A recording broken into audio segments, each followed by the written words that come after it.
रहे हैं, लड्डू पेड़े का प्रसाद दे रहे हैं, और सारे के सारे लोग उसके धूणे पर नतमस्तक। तो हमारे मन में आया कि एक दिन देखें बाबा उठता क्यों नहीं है धूणे के ऊपर से, सुबह से शाम तक ही बैठा हुआ है। एक दिन चेतना आई, मैंने कहा इसके टेस्ट करते हैं, ये कब जाता है पेशाब करने के लिए, उठता ही नहीं है। सुल्फा पीता था, क्या पीता था भगवान जाने। और बड़ा उसका व्यक्तित्व, बनारस हिंदू यूनिवर्सिटी का कोई संस्कृत का स्कॉलर था, शिव स्वरूप नाम था उसका, चिड़ीमार कहते थे उसको। हम बच्चे थे, हमें ज्ञान की तलाश थी, हम चले गए। अब साहब सुबह गए तो शाम को 6 बजे तक उठा ही नहीं बंदा।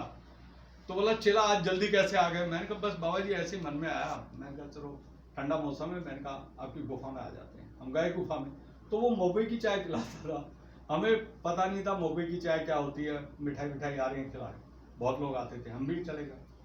अब साहब वो तांत्रिक था, बाद में उसकी शाम ढले नीमराणा के लोगों ने हत्या कर दी। अभी भी वो लीलाधर तो नाराज हो जाएगा अगर मैं कुछ बोलूंगा तो भाई लीलाधर क्षमा करना। वो कहे या मेरे गुरु जी के बारे में ऐसा कुछ नहीं बोलोगे। मैंने कहा वो तो चल बसा भाई, तांत्रिक था। बोला ऐसा नहीं बोल सकते आप। मैंने कहा तांत्रिक था वो, हमने हमारा स्वादिष्टान करा हुआ, हम जानते हैं हमारे ऊपर क्या क्या बीती, बड़ी मुश्किल से ठीक हुए। तो तांत्रिक गण जो भी इधर उधर काम कर रहे हैं अभी भी, ये सारे के सारे अभी जल्दी जल्दी दुकानें बंद करने तो अच्छा है। और ये सहयोगी जो है ना, सहयोगी अभी अचेत है, उर्दू गति में चलेगी, ऊपर जाएगी, इसको ऊपर ही जाने देगा, अधोगति में नहीं जाने देगा। ठीक है सर, सुबह शाम ध्यान कीजिए 5 मिनट 10 मिनट। पहले हाथ रखिए हृदय पर कि माँ मैं एक शुद्ध आत्मा हूँ। लेफ्ट हैंड माँ की तरफ, राइट हैंड रखिए हृदय पर। ठीक है सर, जहाँ पे आत्मा की धड़कन चल रही है, ये आपकी आत्मा है, परमात्मा का अंश। ये कुछ काम नहीं करती, धड़कती रहती है, धड़कती रहती है।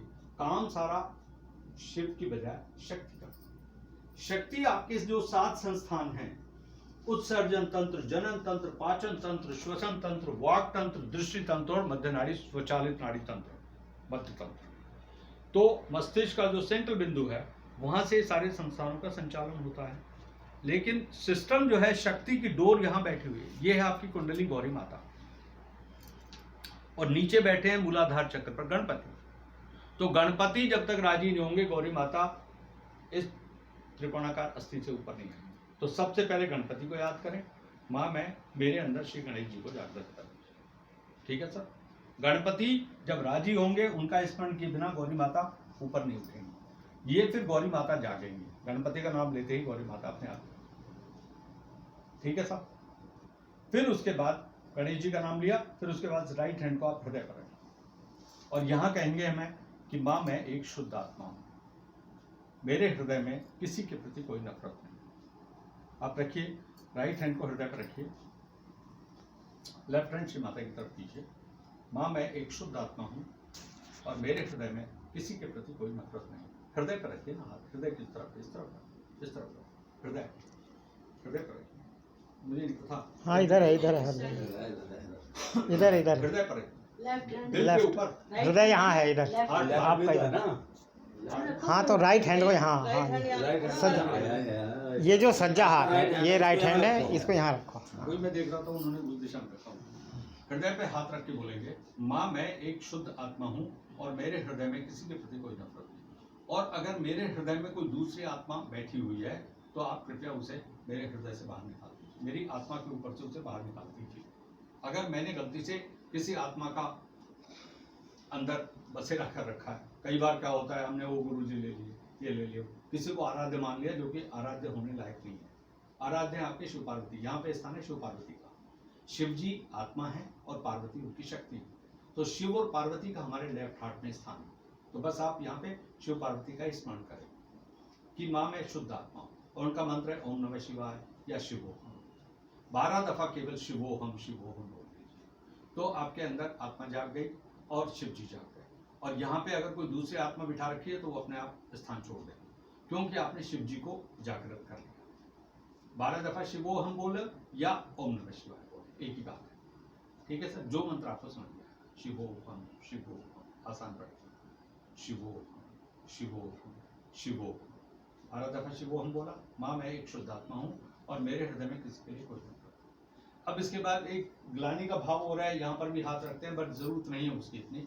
आप यहाँ पे हाथ रखिए और माथे को हल्का दबा के बोलेंगे माँ मैंने सबको हृदय से क्षमा कर दिया। माँ मैंने सबको हृदय से क्षमा कर दिया। बोलिए, मुंह से बोलिए, माँ मैंने सबको हृदय से क्षमा कर दिया। बोलो तो बाबू, सारे मुंह से बोलो। माँ ये सुनती भी है, ये सुनती भी है और बोलती भी है। माँ मैंने सबको हृदय से क्षमा कर दिया। हमारे हृदय में किसी के प्रति कोई नफरत नहीं है।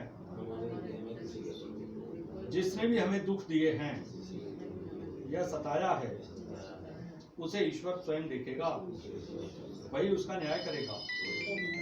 हमने सबको हृदय से क्षमा कर दिया। ये क्षमा हो गई, हमने स्वयं को भी क्षमा कर दिया। अब इसके बाद इस राइट हैंड को सिर के बैक साइड में रखिए और आकाश की तरफ पीछे गर्दन झुका के आकाश की तरफ देखते हुए कहेंगे, हे परमात्मा कृपया आप हमें क्षमा कर दीजिए। अगर हमने आपकी शान के खिलाफ जाने अनजाने में कोई गलती की हो या अपने स्वार्थ के लिए हमने किसी का दिल दुखाया हो या उसके साथ छल किया हो, तो आप कृपया हमें क्षमा कर दीजिए और हमारे जीवन की रक्षा कीजिए। हमारे जीवन को आनंद और प्रेम से भर दीजिए और हमारे सारे दुख संताप हटा दीजिए। हमें एक नया जीवन दीजिए और इस मृत्यु लोक से हमें मुक्ति दे दीजिए। ठीक है, एक विनती की। अब इसके बाद इस राइट हैंड को सिर के तालू भाग पे रखेंगे और इस हथेली का मध्य भाग यहाँ ब्रह्मरंध्र पे, ये जो तालू भाग है ये आत्मा का स्थान है। जब शव का दाह संस्कार करते हैं तब पंडित जी यहीं पे लाठी से प्रहार करते हैं ताकि आत्मा इधर से देवलोक में चली जाए। तो इस राइट हैंड को यहाँ पे रखिए और इसको ऐसे गोल गोल घुमा लीजिए। आंखें बंद करके माथा झुका लीजिए, माथे को पीछे की ओर झुका